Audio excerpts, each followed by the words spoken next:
Hi guys, in this video I'm going to tell you how to connect your Canon EOS R5 camera with your Camera Connect app. So let's just jump into that.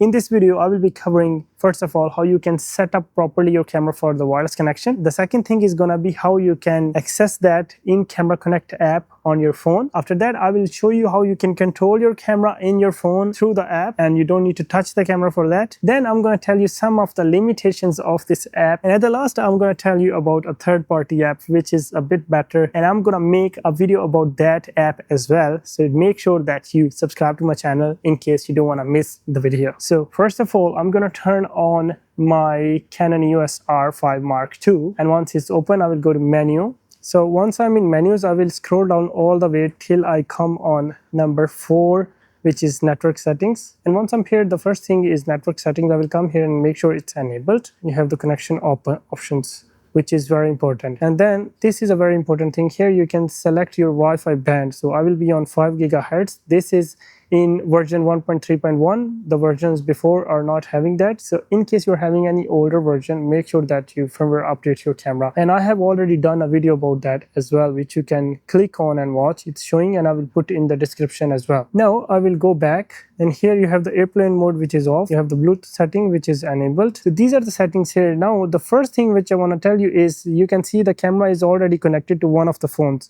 So now if you will try to connect, it will not, and it will make problems. So to avoid that, the first thing which you guys should do is you come on the last tab and you reset the communication settings. I will reset it. Your camera is ready to be connected to any new device. So I will go back. So once I come here, I will go on connect to smartphone or tablet, and I will say Camera Connect, add a new device. So now it's telling me that once the camera is paired, it will always be looking for that phone. In case you don't want it to do that, make sure that airplane mode is on, and that way your mobile will not be able to access the camera. I will say okay. And this is the QR code. In case you haven't downloaded the app, you can scan here and it will take you to Play Store or App Store if you're on Android or iPhone. I have the app, so I don't need to do that. I will say next, and it's setting up the camera now. Now it is ready to be connected. So on my phone, first of all, the thing which I want to make sure is that Bluetooth and Wi-Fi are enabled in my iPhone. So to do that, what I will do is I will go in the settings and I will come on Wi-Fi. I can see the Wi-Fi is enabled, and then I will go to Bluetooth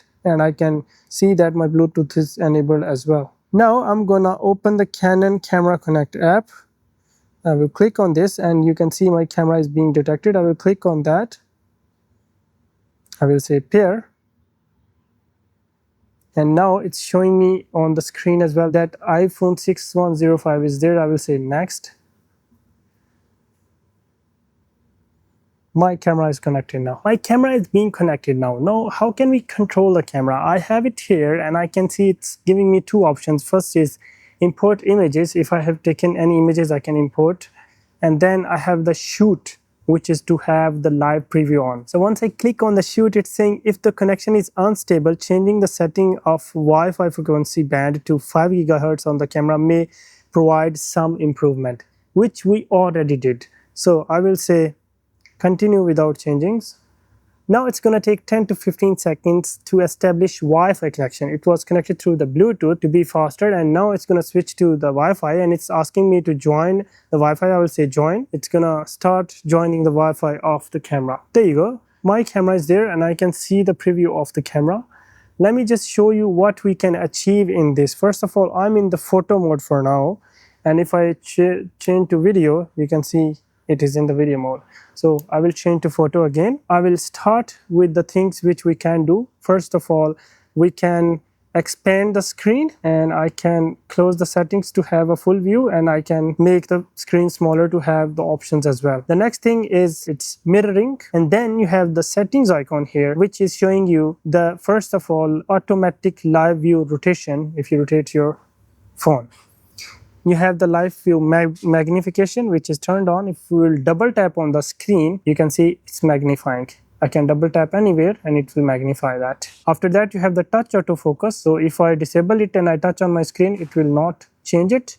and if it's enabled, it will show autofocus button, which is here. If I disable it, you will see it goes away. And then you have the bulb shooting for if you long tap, which is for the supported cameras only. Now on the other side, you have the shutter button to capture the picture. I can capture again.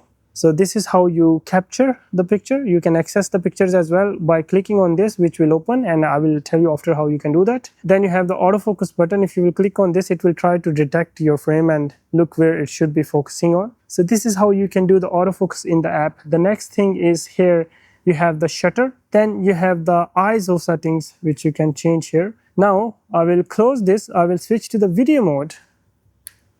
So once we are in video mode, first of all, you can record and stop. Here on the video settings, you have the option to choose the recording format. If you want to be in RAW or any other format, then you can choose your resolution. If you want to be 8K or 4K or anything, you can come here. You can choose your frame rate, 25, 50, 100, 200, and then you can choose your codec. You have the servo autofocus if you want to keep it on or off. And then you have your white balance setting, which is kind of confusing to me because when I open these, you have these Kelvin setups or these setups. But when you click on this, you don't have a real scale to toggle. Let's say you want to go from 4000 Kelvin to 5000 Kelvin. There is no toggle thing in this.